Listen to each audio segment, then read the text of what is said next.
Hello, and welcome to Lesson 3 of the Food Handler Safety course provided by Texas Best Food Services Training. I'm Bradley Cox, your instructor for this lesson. This lesson will introduce you to contacting ready-to-eat food with your bare hands. Definition: ready-to-eat food.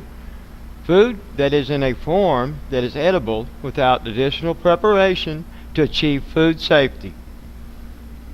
Ready-to-eat food includes raw or partially cooked animal food, and the consumer is advised of this. The food is prepared in accordance with the required variants. The food may receive additional preparation for palatability or aesthetic, epicurean, gastronomic, or culinary purposes. Raw animal food that is cooked or frozen, as specified in the Texas Food Establishment Rules. Raw fruits and vegetables that have been properly washed. Fruits and vegetables that have been properly cooked for hot holding. All potentially hazardous food that is cooked to the temperature and time required for the specific food and has been properly cooled. Plant food for which further washing, cooking, or other processing is not required for food safety, and from which rinds, peels, husks, or shells, if naturally present, are removed. Substances derived from plants, such as spices, seasoning, and sugar. A bakery item, such as bread, cakes, pies, fillings, or icings for which further cooking is not required for food safety.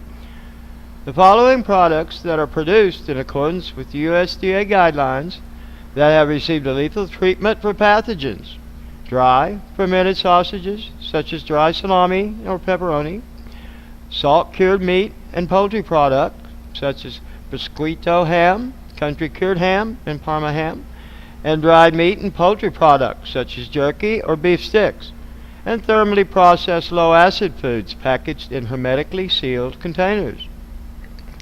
Risks of contacting ready-to-eat food with bare hands. Food handlers shall minimize bare-handed and arm contact with exposed food that is in a ready-to-eat form. The main reason for not touching ready-to-eat food with bare hands is to prevent viruses and bacteria which are present in our body from contaminating the food. Viruses and bacteria are not visible to the naked eye, but may be present on your hands if you do not wash them thoroughly. Food handlers not serving a highly susceptible population may contact exposed, ready-to-eat food with their hand if documentation is maintained at the food establishment that the food handler acknowledges that they have received training in the risks of contacting the specific ready-to-eat food with their bare hands, and proper hand washing techniques were followed as detailed in Lesson 2. Additional requirements for contacting ready-to-eat food with bare hands. Food handlers must sign that they have received training on hand washing and additional control measures to contact ready-to-eat foods. Food handlers who handle ready-to-eat food with their bare hands must utilize 2 or more of the following control measures to provide additional safeguards to hazards associated with bare hand contact. Note, these safeguards are in addition to proper hand washing. Double hand washing, use of nail brushes, hand sanitizer after hand washing, participate in incentive programs such as paid sick leave, which encourages food handlers not to work when they are ill, and other regulatory agency approved control measures are followed, and documentation is maintained as necessary. Documentation must be maintained at the food establishment.